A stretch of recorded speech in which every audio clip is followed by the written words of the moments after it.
Hey guys, welcome to our channel.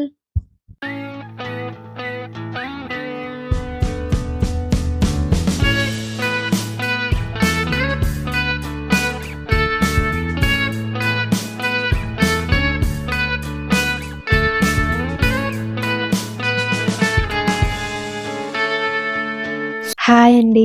ఈ వీడియోలో అయితే మీకు దసరా నవరాత్రి స్పెషల్ 9 రకాల ప్రసాదాలైతే ఈరోజు మీకు ఈ వీడియోలో చూపించబోతున్నాము. సో, ఆల్రెడీ నాకు తెలుసు ఒక 3 డేస్ లేట్ అయిందని. దసరా స్టార్ట్ అయ్యి ఆల్రెడీ 3 డేస్ అయిపోయింది. సో, కొంచెం వీడియో అయితే లేట్ అయిందండి. కానీ ఈ ప్రసాదాలు మనం నవరాత్రికనే కాదు, మనం ఏ పండగకైనా ఈ ప్రసాదాలు అయితే చేసుకోవచ్చు. అందుకే లేట్ అయినా సరే వీడియో అయితే అప్లోడ్ చేసేసాము. సో, ఇంకా లేట్ చేయకుండా వీడియో అయితే స్టార్ట్ చేసేద్దాం. సో, ఫస్ట్ ప్రసాదం వచ్చేసి సేమియా పాయసం. దీంతో స్టార్టింగ్ ఎందుకు చేస్తున్నానంటే, నార్మల్‌గా ఏ ఒకేషన్ వచ్చినా ఇంట్లో ఫంక్షన్ గానీ, ఫెస్టివల్స్ కానీ వస్తే ఫస్ట్ స్వీట్ చేయాలనుకున్నప్పుడు ఫస్ట్ గుర్తొచ్చేది మనకి సేమియా పాయసం అండి. బర్త్‌డేస్‌కి అయితే చిన్నప్పుడు 90స్‌లో అయితే బర్త్‌డే వస్తే చాలు పక్కా ఇంట్లో సేమియా పాయసం అయితే చేసి ఇచ్చేవారు. సో, అందుకే ఫస్ట్ సేమియా పాయసంతో అయితే స్టార్ట్ చేశాము. ఫస్ట్ సేమియా పాయసానికి ముందైతే పాలు మరిగించుకోవాలి కాబట్టి మేమైతే 1 గ్లాస్ ఆఫ్ సేమియా పాయసం చేస్తున్నాం. సో, 1 గ్లాస్ ఆఫ్ సేమియాకి 6 గ్లాసెస్ ఆఫ్ మిల్క్ అయితే తీసుకోవాలండి. సో, ఫస్ట్ మిల్క్ బాయిల్ చేసుకోవాలి. మిల్క్ బాయిల్ అయ్యాక దాంట్లో సేమియా వేసుకొని సేమియా కుక్ అయ్యి కొంచెం కన్సిస్టెన్సీ థిక్ అయ్యేంత వరకు అయితే కుక్ చేసుకోవాలి. మరీ థిక్ అయ్యేంత వరకు అయితే కుక్ చేసుకోవద్దు. మీకు ఈ కన్సిస్టెన్సీలో అయ్యాక సేమియా మనకు కుక్ అయితే ఇంకా స్టవ్ ఆఫ్ చేసేసుకోండి. మీరు ఏ కన్సిస్టెన్సీ మీకు ఇంకా పలుచగా కావాలనుకుంటే పాలు ఇంకా ఎక్కువ వేసుకోండి. నార్మల్‌గా అయితే 1:6 రేషియోలో అయితే వేసుకోండి. మనం స్టవ్ ఆఫ్ చేసేసుకొని పక్కకు తీసేసుకున్నాక అప్పుడు మీరు బెల్లం కానీ, షుగర్ కానీ ఏది కావాలితే అదైతే వేసుకోండి. మేము 1 గ్లాస్ ఆఫ్ సేమియాకి 2 గ్లాసెస్ ఆఫ్ షుగర్ అయితే యాడ్ చేశామండి. స్టవ్ ఆఫ్ చేసిన వెంటనే షుగర్ అయితే వేసేసుకోండి. సో దట్ వేడిగా ఉంటుంది కాబట్టి పాయసం మనకి షుగర్ త్వరగా కరిగిపోతుంది. సో షుగర్ వేసుకొని బాగా మిక్స్ చేసేసుకున్నాక ఇప్పుడు మీకు కావాల్సిన నట్స్ అయితే వేసుకోండి. లైక్ క్యాష్యూ, కిస్మిస్ అలాగా. మేమైతే గీలో ఫ్రై చేసిన క్యాష్యూ అయితే వేసుకున్నామండి. అంతే పాయసం అయితే రెడీ అయిపోయింది. నెక్స్ట్ ఐటెం వచ్చేసి పులిహార. ఇది కూడా చాలా మందికి తెలిసే ఉంటుంది. కానీ మేము ఎలా చేసుకుంటున్నామో మీకు చూపిస్తాం. అలాగే తెలియని వాళ్ళకి చాలా టేస్టీగా ఉండే పులిహార రెసిపీ. సో మీరు కూడా ట్రై చేయండి. సో ఫస్ట్ కావాల్సినవన్నీ పక్కన పెట్టేసుకున్నాం. ఆవాలు, జీలకర్ర, చింతపండు గుజ్జు, మినప్పప్పు, శనగపప్పు, అలాగే ఇంగువ, కరివేపాకు రెబ్బలు అండ్ కట్ చేసి పెట్టుకున్న పచ్చిమిరపకాయలు అన్నీ పక్కన పెట్టేసుకున్నాం. ఇప్పుడు ఇంకా ప్రాసెస్ స్టార్ట్ చేసేసుకుందాం. సో ఫస్ట్ అయితే స్టవ్ ఆన్ చేసుకుని కడాయి పెట్టేసుకుని దాంట్లో అయితే ఆయిల్ వేసుకోండి. ఆయిల్ హీట్ అయ్యాక ఆవాలు, జీలకర్ర వేసేసుకోండి. వాటితో పాటు మినపప్పు, శనగపప్పు కూడా వేసుకుని ఫ్రై చేసుకోండి. మనం ఎప్పుడైనా మినపప్పు, శనగపప్పు వేసుకున్నప్పుడు అవి ఫ్రై అయ్యాక మాత్రమే మనం పచ్చిమిరపకాయలు కానీ, కరివేపాకు రెబ్బలు కానీ వేసుకోవాలి. ఎందుకంటే అవి వేసుకున్నాక మినపప్పు అవి ఫ్రై అవ్వవు. సో ఈ టిప్ గుర్తుంచుకోండి. శనగపప్పు, మినపప్పు ఫ్రై అయ్యాక మాత్రమే మనం మిగతావి వేసుకోవాలి. సో అవి ఫ్రై అయ్యేంత వరకు అయితే ఫ్రై చేసుకోండి. అవి మనకి లైట్ బ్రౌనిష్ కలర్ వచ్చాయి అంటే ఫ్రై అయిపోయినట్టే. సో ఇప్పుడు దాంట్లో కరివేపాకు రెబ్బలు కూడా వేసేసుకోండి. కరివేపాకు రెబ్బలు కూడా ఫ్రై అయిపోయాక ఇప్పుడు దాంట్లో అయితే కొంచెం ఇంగువ యాడ్ చేసుకోండి. ఇంగువ యాడ్ చేసుకున్నాక ఇంకొకసారి బాగా మిక్స్ చేసుకోండి. ఇప్పుడు దాంట్లో అయితే చీలికల కింద కట్ చేసుకున్న పచ్చిమిరపకాయ ముక్కలను కూడా వేసేసుకొని ఫ్రై చేసుకోండి. మనకి పచ్చిమిరపకాయ ముక్కలు బాగా ఫ్రై అయితే టేస్ట్ బాగుంటుందండి పులిహోర. తింటున్నప్పుడు పచ్చిమిరపకాయలతో మిక్స్ చేసుకుని అయితే తినేయచ్చు. సో పచ్చిమిరపకాయలు కూడా బాగా ఫ్రై అయ్యేంత వరకు అయితే ఫ్రై చేసుకోండి. అండ్ దీంట్లో మేమైతే ఎండుమిరపకాయలు గుండు అంటాం కదా, అది వేసుకుంటున్నాము. ఎందుకంటే దానివల్ల టేస్ట్ బాగుంటుంది అండ్ మనకి స్పైస్ కూడా బాగుంటుంది. ఒకసారి మీరు కనుక ఎప్పుడు అలా ట్రై చేయకపోతే వేసుకోండి. మీరు నార్మల్గా ఎండుమిరపకాయ ముక్కలు కూడా వేసేసుకోవచ్చు. సో మీ ఇంట్లో ఏది అవైలబుల్ ఉంటే అది వేసుకోండి. అండ్ దాంతోపాటు పసుపు కూడా వేసుకోండి. పసుపు కొంచెం ఎక్కువ వేసుకోండి. ఎందుకంటే మనకి పులిహోర కొంచెం పసుపు కలర్లో ఉంటే బాగుంటుంది చూడడానికి కూడా. సో అందుకే పసుపు కూడా వేసుకోండి. అవన్నీ వేసేసుకుని అవన్నీ ఫ్రై అయ్యాక ఇప్పుడు దాంట్లో చింతపండు గుజ్జు కూడా వేసుకుని చింతపండు గుజ్జు ఉడికేంత వరకు కుక్ చేసుకోండి. ఇప్పుడైతే దాంట్లో కొంచెం బెల్లం వేసుకోండి. బెల్లం వేసుకోవడం వల్ల మీకు టేస్ట్ ఏమి స్వీట్ అనేది ఏమీ రాదు. కానీ కొంచెం వేసుకోవడం వల్ల మీకు టేస్ట్ డిఫరెంట్ ఉంటుంది. సో, అందుకే వేసుకోండి. టేస్ట్ బావుంటుంది.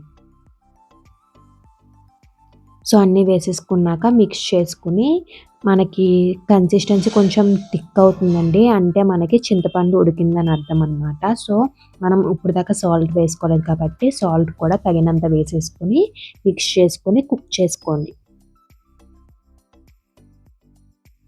సో, చూసారు కదండీ! మనకి చింతపండు గుజ్జయితే రెడీ అయిపోయింది. ఇప్పుడు ఆల్రెడీ కుక్ చేసుకున్న రైస్‌లో అయితే అది ట్రాన్స్‌ఫర్ చేసేసుకోండి. అది వేసేసుకున్నాక బాగా పైకి, కిందకి మొత్తం రైస్‌తో అది మిక్స్ అయ్యేటట్టయితే మిక్స్ చేసేసుకోండి. సో, ఫస్ట్ అయితే మనకి వేడిగా ఉన్నప్పుడే మిక్స్ చేసుకుంటే ఈజీగా మిక్స్ అవుతుందండి. సో, ఫస్ట్ గరిటెతో మిక్స్ చేసుకొని తర్వాత హ్యాండ్స్‌తో మిక్స్ చేసేసుకోండి.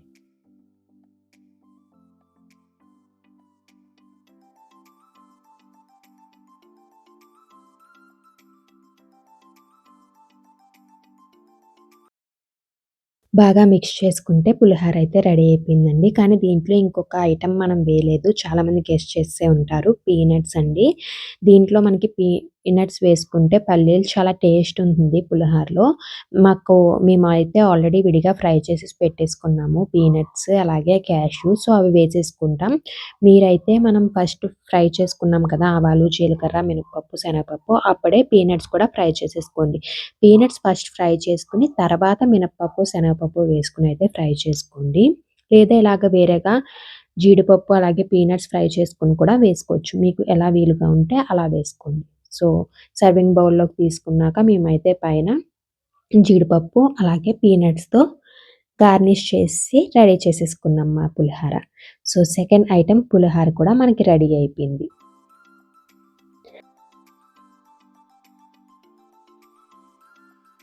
నెక్స్ట్ థర్డ్ ప్రసాదం వచ్చేసి దద్దోజనం అండి. ఇది చాలా ఈజీగా అయిపోతుంది. రైస్ తీసుకొని కుక్ చేసుకున్న రైస్‌లో కొంచెం సాల్ట్ వేసుకొని బాగా మిక్స్ చేసుకోండి. రైస్ అండ్ సాల్ట్ బాగా మిక్స్ అయ్యేటట్టు. అండ్ ఇప్పుడు దాంట్లో కర్డ్ అయితే వేసుకోండి. గడ్డ పెరుగు వేసుకుంటే టేస్ట్ చాలా బావుంటుందనమాట. సో, మాది ఆవు పెరుగు. సో, మరీ గడ్డ కింద ఉండదండి. సో, పెరుగు వేసేసుకుంటున్నాము. పెరుగు వేసుకున్నాక బాగా మిక్స్ చేసుకోండి. రైస్, ఉప్పు, పెరుగు మొత్తం మిక్స్ అయ్యేటట్టయితే మిక్స్ చేసుకోండి. మనకి దద్దోజనం అనేది మరీ పలుచగా ఉంటే బాగోదండి. కొంచెం కన్సిస్టెన్సీ థిక్‌గా ఉంటేనే టేస్ట్ బావుంటుంది. సో, మీకు అలా కాకుండా పలుచగా ఉండాలి అనుకుంటే పెరుగనేది ఎక్స్‌ట్రా ఎక్కువ వేసుకోండి. సో, మొత్తం అంతా బాగా మిక్స్ చేసేసుకొని పక్కన పెట్టేసుకోండి. ఇప్పుడు దీంట్లోకి మనం తాలింపయితే వేసుకోవాలి. సో, తాలింపు కోసమైతే ఒక కడాయి పెట్టుకొని దాంట్లో ఆయిల్ వేసుకొని, ఆయిల్ కొంచెం హీట్ అయ్యాక ఆవాలు, జీలకర్ర అలాగే మినపప్పు వేసుకొని ఫ్రై చేసుకోండి. అండ్ వాటితో పాటు శనగపప్పు కూడా వేసుకోండి. అవన్నీ వేసుకున్నాక అవి కొంచెం లైట్ బ్రౌనిష్ కలర్ వచ్చేంత వరకు అయితే ఫ్రై చేసుకోండి. అవి ఫ్రై అయ్యాక దాంట్లో కొంచెం ఇంగువ యాడ్ చేసుకోండి. ఇంగువ యాడ్ చేసుకున్నాక ఇంకొకసారి బాగా మిక్స్ చేసుకోండి.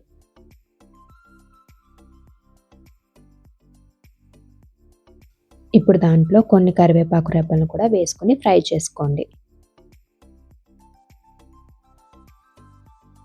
అండ్ అలాగే ఎండుమిరపకాయ ముక్కలు కూడా వేసేసుకొని ఫ్రై చేసుకోండి. ఎండుమిరపకాయ ముక్కలు లాస్ట్‌లో వేసుకోవడం వల్ల ఏంటంటే ఎక్కువ బ్లాక్ కలర్ కింద అవ్వకుండా ఉంటాయి. ఎండుమిరపకాయలు వేసి అవి లైట్‌గా ఫ్రై అయ్యాక స్టవ్ ఆఫ్ చేసేసుకొని ఆ తాలింపుని కర్డ్ రైస్‌లోకైతే ట్రాన్స్‌ఫర్ చేసేసుకోండి.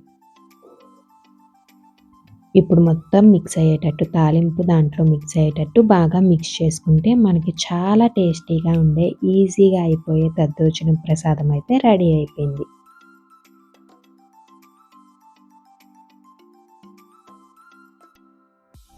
నెక్స్ట్ ఫోర్త్ ఐటెమ్ వచ్చేసి పొంగలండి. అదేనండి చక్కెర పొంగలి. సో, దీనికైతే మనం ఫస్ట్ అయితే రైస్ తీసుకుంటున్నాము.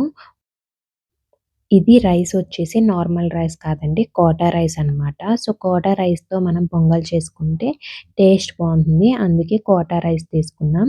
సో, 1 గ్లాస్ ఆఫ్ రైస్ తీసుకొని బాగా అయితే వాష్ చేసేసుకున్నాము. ఇప్పుడు దీంట్లో అయితే మిల్క్ యాడ్ చేసుకుంటున్నాము. 1 గ్లాస్ ఆఫ్ రైస్‌కి 5 గ్లాసెస్ ఆఫ్ మిల్క్ అయితే యాడ్ చేసుకోవాలండి. మా మదర్ ఇదైతే పొంగల్ కొంచెం డిఫరెంట్‌గా చేస్తారు. అదేంటంటే కుక్కర్‌లో అయితే ఫస్ట్ దీన్ని కుక్ చేస్తారండి. రైస్ అండ్ అలాగే మిల్క్‌ని. సో దట్ నీట్‌గా బాగా కుక్ అవుతుందని చెప్పి. సో, నార్మల్‌గా అయితే మనం గిన్నెలో పెట్టి రైస్ బాలేసి ఉడికిస్తాం కదా! అలా కాకుండా కుక్కర్‌లో అయితే ఏంటంటే మనకి టెక్స్చర్ అది బావుంటుందని సో, కుక్కర్‌లో ఫస్ట్ పాన్‌లో వాటర్ వేసేసుకొని దాంట్లో ఇదైతే పెట్టేస్తున్నారు గిన్ని. సో, చెప్పానుగా 1 గ్లాస్ ఆఫ్ రైస్‌కి 5 గ్లాసెస్ ఆఫ్ మిల్క్ అనమాట యాడ్ చేసి కుక్కర్‌లో 4 విజిల్స్ వచ్చేంత వరకు అయితే కుక్ చేసుకుంటున్నారు. సో, 4 విజిల్స్ వచ్చాక స్టవ్ ఆఫ్ చేసుకొని ప్రెషర్ పోయాక ఓపెన్ చేస్తే చూస్తే మీకే తెలిసిపోతుంది. చాలా బాగా కుక్ అవుతుందనమాట మనకి రైస్ అనేది. సో, ఇప్పుడు దీనికి స్వీట్ యాడ్ చేయాలి కాబట్టి ఇప్పుడు ఫస్ట్ మనం కుక్కర్‌లోంచి తీసాక ఒకసారి బాగా మిక్స్ చేసేసుకోండి. సో, దీంట్లోకి మనకి స్వీట్‌నెస్ కోసం బెల్లం అయితే యాడ్ చేసుకుంటున్నాం. సో, డైరెక్ట్‌గా బెల్లం యాడ్ చేయట్లేదు. ఎందుకంటే డైరెక్ట్‌గా బెల్లం యాడ్ చేస్తే అంతలా కరగదు. సో, ఫస్ట్ బెల్లాన్ని కరగబెట్టుకుంటున్నాము. సో, దానికోసం మేము ఇందాక మీకు చూపించిన 1 గ్లాస్ ఆఫ్ రైస్ తీసుకున్నాం కదా! సో, అదే గ్లాస్‌తో 2 గ్లాసెస్ ఆఫ్ బెల్లం అయితే తీసుకొని దాంట్లో కొంచెం వాటర్ యాడ్ చేసి స్టవ్ మీద పెట్టుకొని కుక్ చేసుకుంటున్నాం. ఐ మీన్ కొంచెం బెల్లం కరిగేంత వరకు అయితే మనం స్టవ్ మీద కుక్ చేసుకోవాలి. బెల్లం మొత్తం కరిగిపోయాక స్టవ్ ఆఫ్ చేసేసుకోండి. సో, ఒక పొంగొచ్చింది. మనకి చూస్తే బెల్లం మొత్తం కరిగిపోయిందండి. సో, ఇప్పుడు స్టవ్ ఆఫ్ చేసేసుకొని ఇది దాంట్లోకి ట్రాన్స్‌ఫర్ చేసుకోవాలి. స్ట్రెయినర్‌తో ట్రాన్స్‌ఫర్ చేసుకోండి. ఎందుకంటే బెల్లంలో కొంచెం ఇసుక లాంటిదుంటుంది. సో, అందుకే స్ట్రెయిన్ చేసుకొని యాడ్ చేసుకోండి. సో, మొత్తం యాడ్ చేసేసుకున్నాక ఇప్పుడు బాగా మిక్స్ చేసుకోండి. సో, ఇదే అనమాట. మా మదర్ డిఫరెంట్‌గా చేస్తారు అన్నాను కదా! ఇదే అనమాట. సో, మీరు ఈసారి ఇలా ట్రై చేసి ఎలా వచ్చిందో కింద కామెంట్ సెక్షన్‌లో చెప్పండి. సో, మొత్తం ఇలా మిక్స్ చేస్తే నీట్‌గా బెల్లం అంతా మిక్స్ అవుతుందండి. సో, ఇప్పుడు మిక్స్ చేసేసుకున్నాక దీంట్లో ఘీ అయితే యాడ్ చేసుకుంటున్నాము. సో, స్వీట్స్‌లో ఘీ లేకుండా ఎలా చెప్పండి? అందుకే ఇప్పుడు ఘీ యాడ్ చేసుకుంటున్నాం. మేమైతే కొంచెం ఎక్కువ ఘీయే యాడ్ చేసుకుంటున్నాం. మాకు ఘీ అంటే ఇష్టం అనమాట మా ఇంట్లో అందరికీ. సో, మీ టేస్ట్ బడ్స్ బట్టి ఘీ యాడ్ చేసుకోండి. సో, ఘీ ఎక్కువుంటేనే టేస్ట్ బావుంటుందనమాట. ఇప్పుడు వేడిగానే ఉంటుంది కాబట్టి మనం ఘీ వేయగానే కరిగిపోయి మొత్తం మిక్స్ అవుతుంది. సో, ఘీ వేసుకున్నాక బాగా మిక్స్ చేసేసుకుంటే చాలా టేస్టీగా ఉండే ఇంకొక ప్రసాదం పొంగల్ కూడా రెడీ అయిపోయింది. ఇప్పుడు దీంట్లో కూడా నట్స్ యాడ్ చేసేసుకుంటున్నాం. ఆల్రెడీ చెప్పిందే ఫ్రైడ్ క్యాష్యూస్ అనమాట. నేతిలో మాత్రమే వేయించుకోండి. నెక్స్ట్ ప్రసాదం ఫిఫ్త్ ప్రసాదం వచ్చేసి కట్టు పొంగల్, హాట్ పొంగల్ అండి. సో, దానికోసమైతే ఫస్ట్ ఒక గిన్నెలో ఇది కూడా మనం కుక్కర్‌లో కుక్ చేస్తాం. సో, కుక్కర్‌లో ఫిక్స్ అయ్యే గిన్నె ఒక గిన్నె తీసుకొని దాంట్లో 1 glass of rice and 1 glass of పెసరపప్పు వేసుకొని 2 నీట్‌గా వాష్ చేసేసుకోండి. ఒక 2-3 టైమ్స్ అనమాట. సో, బాగా వాష్ చేసేసుకున్నాక ఇప్పుడు దాంట్లో 6 గ్లాసెస్ ఆఫ్ వాటర్ వేసుకుంటున్నాం. మీరు ఏ గ్లాస్‌తో అయితే రైస్ అండ్ పెసరపప్పు తీసుకున్నారో అదే గ్లాస్‌తో అనమాట. మళ్ళీ చెప్తున్నాను 1 glass of rice and 1 glass of పెసరపప్పు అండ్ 6 గ్లాసెస్ ఆఫ్ వాటర్ అనమాట.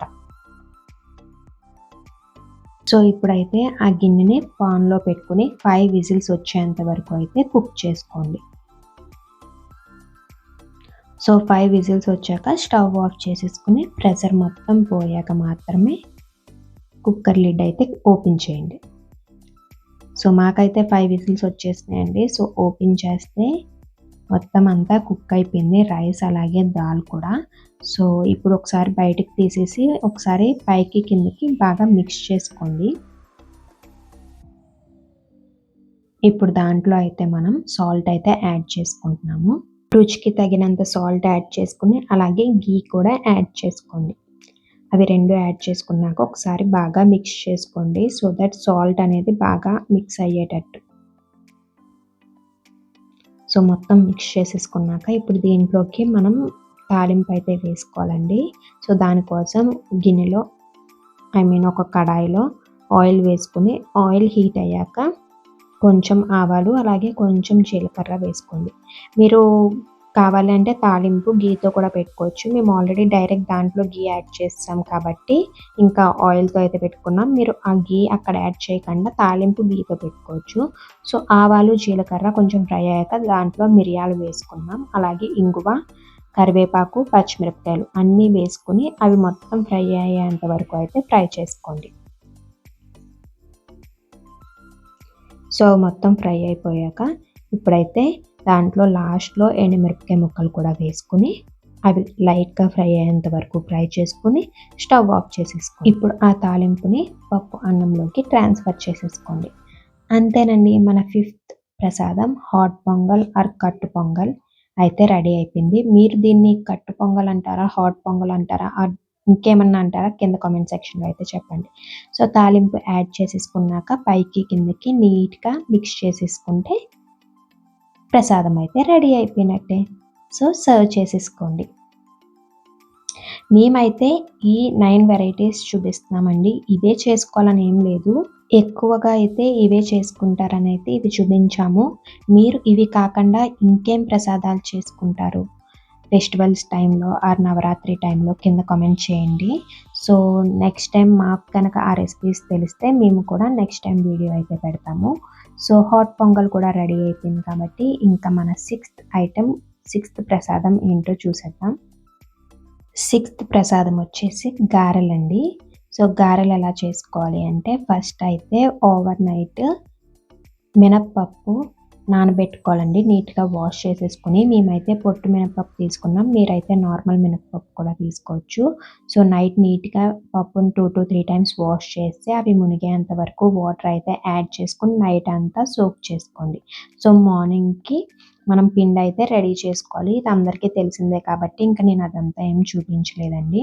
మీకు ఇప్పుడు నేను చూపించిన కన్సిస్టెన్సీలో అయితే పిండిని రుబ్బుకోవాలండి. దాంట్లో అయితే కొంచెం పచ్చిమిరపకాయలు, కొత్తిమీర, కరివేపాకు అవి యాడ్ చేసుకొని అలాగే సాల్ట్ కూడా యాడ్ చేసుకొని గారెల కింద అయితే వేసేసుకోవడమే. మేమైతే వీటిని గారెలు అంటాము. మీరేమంటారో కింద కామెంట్ సెక్షన్‌లో చెప్పండి. కొంచెం మంది వడలు అని కూడా అంటారు. మేము వడలు అని వేరే వాటిని అయితే అంటాము. అండ్ ఇంకో టిప్ ఏంటంటే గారెలు వేసుకునేటప్పుడు చేతికి కొంచెం వాటర్ రాసుకొని వేసుకోండి. అప్పుడు ఈజీగా మీకు చేతి నుంచి విడి ఆయిల్‌లో అయితే పడతాయన్నమాట. సో, గారెలు బోత్ సైడ్స్ బ్రౌనిష్ కలర్ వచ్చేంత వరకు అయితే ఫ్రై చేసుకొని తీసేసుకుంటే మనకి ఇంకో ప్రసాదం గారెలు కూడా రెడీ అయిపోయినట్టేనండి. నెక్స్ట్ సెవెంత్ ప్రసాదం వచ్చేసి రవ్వ కేసరండి. సో, దీనికోసం అయితే స్టవ్ ఆన్ చేసుకొని కడాయి పెట్టుకొని దీంట్లో ఘీ అయితే యాడ్ చేసుకోండి. ఆయిల్ అయితే యాడ్ చేసుకోవట్లేదండి. ఇది మొత్తం ఘీతోనే చేసుకుంటున్నాం. ఘీతో చేస్తేనే రవ్వ కేసరి టేస్ట్ అనేది బాగుంటుంది. సో, పక్కన స్టవ్ మీద అయితే వాటర్ బాయిల్ చేసుకుంటున్నాం. దీంట్లో మనం బాయిల్డ్ వాటర్ వేసుకుంటేనే టేస్ట్ అనేది బాగుంటుంది. అండ్ నూక అనేది బాగా కుక్ అవుతుందన్నమాట రవ్వ. సో, అందుకే బాయిల్డ్ వాటర్ పక్కన పెట్టేసుకున్నాం. సో, ఘీ హీట్ అయ్యాక మీరు కావాలంటే ఆయిల్‌తో కూడా చేసుకోవచ్చండి. కానీ ఘీ ప్రిఫర్ చేయండి ఎక్కువ. సో, ఘీ హీట్ అయ్యాక 1 గ్లాస్ ఆఫ్ రవ్వ ఏదైతే తీసుకున్నామో అది వేసేసుకోండి. ఇప్పుడు మీకు మెజర్‌మెంట్స్ చెప్తున్నాను. 1 గ్లాస్ ఆఫ్ రవ్వకి 2 గ్లాసెస్ ఆఫ్ వాటర్ తీసుకొని బాయిల్ చేసుకుంటున్నాం. రవ్వ వేసుకున్నాక రవ్వ కొంచెం ఫ్రై అయ్యాక ఇప్పుడు దాంట్లో 2 గ్లాసెస్ ఆఫ్ షుగర్ అయితే యాడ్ చేసుకోండి.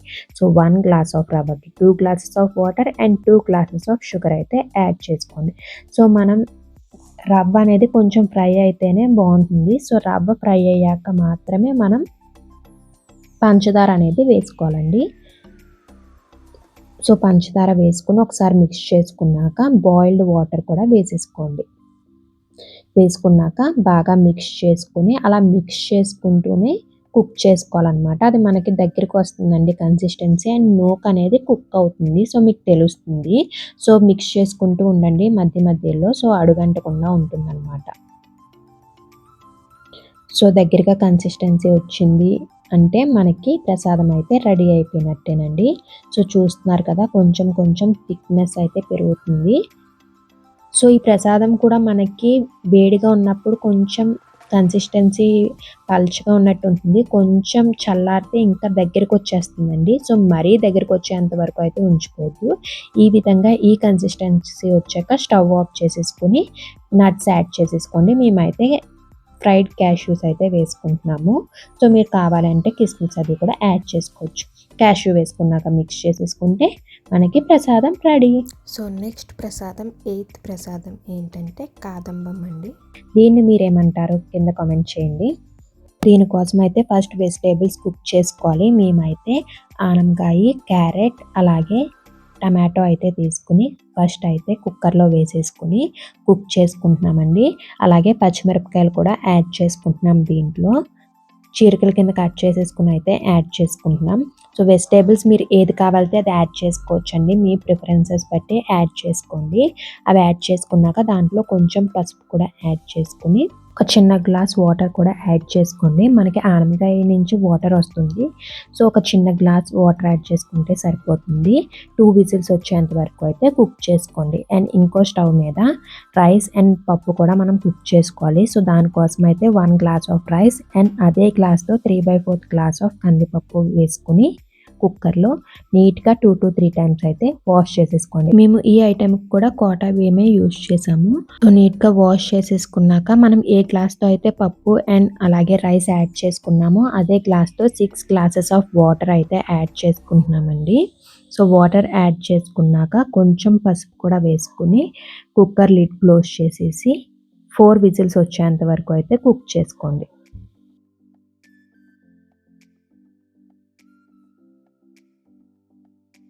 సో మనకి వెజిటేబుల్స్ అయితే 2 విజిల్స్ వచ్చేసినాయండి. సో ఓపెన్ చేస్తే వెజిటేబుల్స్ అయితే కుక్ అయిపోయినాయి. సో చూసారా ఇంకా వాటర్ ఉంది. ఆనపకాయ నుంచి వాటర్ వస్తుంది కదా, అందుకే కొంచెం వాటర్ యాడ్ చేసుకోండి కుక్ చేసుకున్నప్పుడు. సో ఇప్పుడు ఆ వెజిటేబుల్స్ని ఇంకొక పెద్ద కడాయిలోకి ట్రాన్స్ఫర్ చేసుకొని స్టవ్ మీద పెట్టుకోండి. ఇప్పుడు దాంట్లో కొంచెం చింతపండు గుజ్జు కూడా వేయండి. మేమైతే చిన్న బౌల్ చింతపండు గుజ్జు అయితే వేసుకుంటున్నాము. మీరు పులిహోరలోకి కానీ దీంట్లోకి కానీ చింతపండు గుజ్జు త్వరగా రావాలి అంటే హాట్ వాటర్లో చింతపండు వేసుకుని కొంచెం సేపు నానబెట్టి గుజ్జు తీసుకుంటే త్వరగా వచ్చేస్తుంది అనమాట. సో కొంచెం కరివేపాకు రెబ్బలు అలాగే కొంచెం వాటర్ కూడా వేసుకుని ఒకసారి బాగా మిక్స్ చేసుకుని అయితే కుక్ చేసుకోండి. సో ఇంకొంచెం వాటర్ అయితే యాడ్ చేసుకుంటున్నాము. కన్సిస్టెన్సీ కొంచెం మనకి పలుచగా ఉంటే బాగుంటుందని. సో వాటర్ యాడ్ చేసుకున్నాక అది కొంచెం కుక్ అయ్యేంత వరకు అయితే కుక్ చేసుకోండి. అండ్ దీంట్లో మనం సాల్ట్ కూడా యాడ్ చేసేసుకుంటున్నాము. సాల్ట్ యాడ్ చేసుకున్నాక ఇంకొకసారి బాగా మిక్స్ చేసుకోండి. తర్వాత అది కొంచెం కుక్ అవుతున్న టైంలోనే చిల్లీ పౌడర్ కూడా యాడ్ చేసుకుంటున్నాం. నెక్స్ట్ అయితే సాంబార్ పౌడర్ అయితే యాడ్ చేసుకుంటున్నామండి. సాంబార్ పొడి అయితే వేసేసుకోండి. సో చిల్లీ పౌడర్ అలాగే సాంబార్ పౌడర్ వేసేసుకున్నాక ఇంకొకసారి బాగా మిక్స్ చేసేసుకోండి. మిక్స్ చేసుకుని అది కుక్ చేసుకోండి. అండ్ ఈలోపు మనకి రైస్ అలాగే పప్పు పెట్టాం కదా, అవి విజిల్స్ వచ్చేసినాయి. సో చూసారు కదండి, 2 కుక్ అయిపోయినాయి. ఇప్పుడు ఒకసారి బాగా మిక్స్ చేసుకుని దీన్ని మనం వెజిటేబుల్స్ ఉన్న కడాయిలోకి అయితే ట్రాన్స్ఫర్ చేసేసుకుని కుక్ చేసుకోవాలన్నమాట. సో మొత్తం ట్రాన్స్ఫర్ చేసేసుకున్నాక బాగా మొత్తం మిక్స్ అయ్యేటట్టు అయితే మిక్స్ చేసేసుకుని కుక్ చేసుకోండి. కొంచెం దగ్గరకు వచ్చి అంతా కుక్ అయ్యేంత వరకు అయితే ఒకసారి కుక్ చేసుకోండి. ఇది కుక్ అయ్యేలోపు తాలింపు రెడీ చేసుకుందాం. తాలింపు కోసం యాజ్ యూజువల్గా కడాయి పెట్టుకుని దాంట్లో ఆయిల్ వేసుకుని కొంచెం గీ యాడ్ చేసుకుని హాఫ్ గీ హాఫ్ ఆయిల్ వేసుకుని ఆవాలు, జీలకర్ర, ఇంగువ, కరివేపాకు అలాగే ఎండుమిరపకాయలు వేసుకుని అన్నీ ఫ్రై చేసేసుకుని దీంట్లోకి అయితే ట్రాన్స్ఫర్ చేసేసుకోండి. లాస్ట్లో ఫ్రై చేసిన జీడిపప్పు కూడా యాడ్ చేసుకుంటున్నాము. మీరు నార్మల్గా డైరెక్ట్ అదే రైస్లో కూడా యాడ్ చేసేసుకోవచ్చు. సో ఇప్పుడు తాలింపుని దాంట్లో యాడ్ చేసేసుకుని బాగా మిక్స్ చేసేసుకుంటే మన కాడంబం కూడా రెడీ అయిపోయినట్టేనండి. కొంచెం సాంబార్ రైస్ లాగానే ఉంటుంది. మరి కాడంబం అనే పేరు ఎందుకు వచ్చిందో నాకు తెలియదు. మీ అందరికీ అర్థమవుతుందని అయితే ఆ పేరు పెట్టాం. మేమైతే సాంబార్ రైస్ అని అంటాం. మీరు ఏమంటారు కింద కామెంట్ సెక్షన్లో అయితే చెప్పండి. సో లాస్ట్ ఇంకా ఒక్క ప్రసాదం అయితే మిగిలింది. లాస్ట్ 9th ప్రసాదం వచ్చేసి కొబ్బరన్నం అండి. దీనికైతే ఫస్ట్ కావాల్సిన ఇంగ్రీడియెంట్స్ అయితే చూపిస్తున్నాము. ఆవాలు, జీలకర్ర, మినపప్పు, శనగపప్పు, పచ్చిమిరపకాయ చీలికల కింద కట్ చేసుకున్నవి, కరివేపాకు, అలాగే ఎండుమిరపకాయ ముక్కలు. ఇవన్నీ రెడీగా పెట్టుకొని ఇప్పుడు స్టవ్ ఆన్ చేసుకొని కడాయి పెట్టుకొని దాంట్లో ఆయిల్ అయితే యాడ్ చేసుకుంటున్నాము. ఆయిల్ యాడ్ చేసుకున్నాక ఆయిల్ కొంచెం హీట్ అయ్యాక మీకు ఇందాకైతే ఏమైతే చూపించామో తాలింపు దినుసులు దాంట్లో ఆవాలు, జీలకర్ర, మినపప్పు, శనగపప్పు వేసేసుకొని అవి ఫ్రై అయ్యాక కరివేపాకు, పచ్చిమిరపకాయలు కూడా వేసుకొని ఫ్రై చేసుకోండి.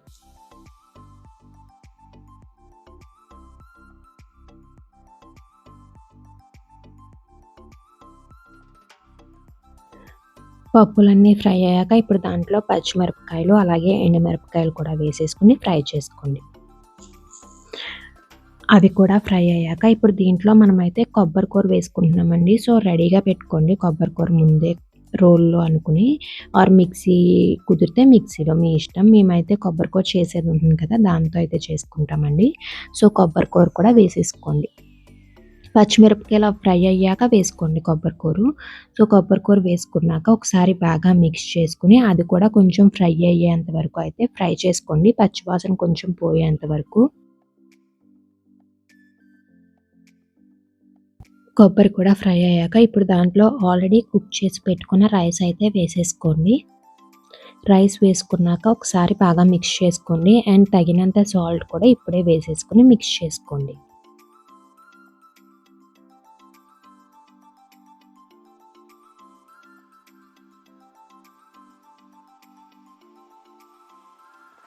సాల్ట్ మొత్తం ఈవెన్‌గా మిక్స్ అయ్యేటట్టయితే మిక్స్ చేసుకోండి. అంతేనండి, చాలా టేస్టీగా ఉండే కొబ్బరన్నం అయితే రెడీ అయిపోయింది. కొబ్బరన్నం కొంచెం మంది పాలు పోసుకొని కూడా చేసుకుంటారు. అలా కూడా చేసుకోవచ్చు, ఇలా కూడా చేసుకోవచ్చు. ఇలా అయితే ఈజీగా అయిపోతుంది ఎలా అని చెప్పి అయితే మీకు ఇలా చూపించాము. ఇంకా దీన్ని సర్వ్ చేసేసుకునేటప్పుడు పైన గార్నిష్ కోసం జీడిపప్పు ఫ్రై చేసుకున్న జీడిపప్పు అయితే వేసేసుకోండి. అంతేనండి. నవరాత్రి స్పెషల్ 9 రకాల ప్రసాదాలైతే మీకు ఈ వీడియోలో అయితే చూపించేసాము. వీటిల్లో మీ ఫేవరెట్ ప్రసాదం ఏంటో కింద కామెంట్ సెక్షన్‌లో అయితే చెప్పేయండి. ఈ వీడియో గనుక మీకు నచ్చినట్లయితే లైక్ చేయండి. అలాగే ఈ నవరాత్రికి ఎవరికైతే ఈ ప్రసాదాలు ఉపయోగపడతాయో వాళ్ళకి ఈ వీడియోని షేర్ చేసి మీకు ఈ వీడియో ఎలా అనిపించిందో కింద కామెంట్ సెక్షన్‌లో చెప్పండి. అలాగే మా ఛానల్ సబ్స్క్రైబ్ చేసుకోకపోతే వెంటనే వెళ్లి సబ్స్క్రైబ్ చేసుకొని పక్కనున్న బెల్ ఐకాన్ క్లిక్ చేసి నోటిఫికేషన్స్ ఆల్‌లో పెట్టుకోండి. Thank you for watching. See you in the next video.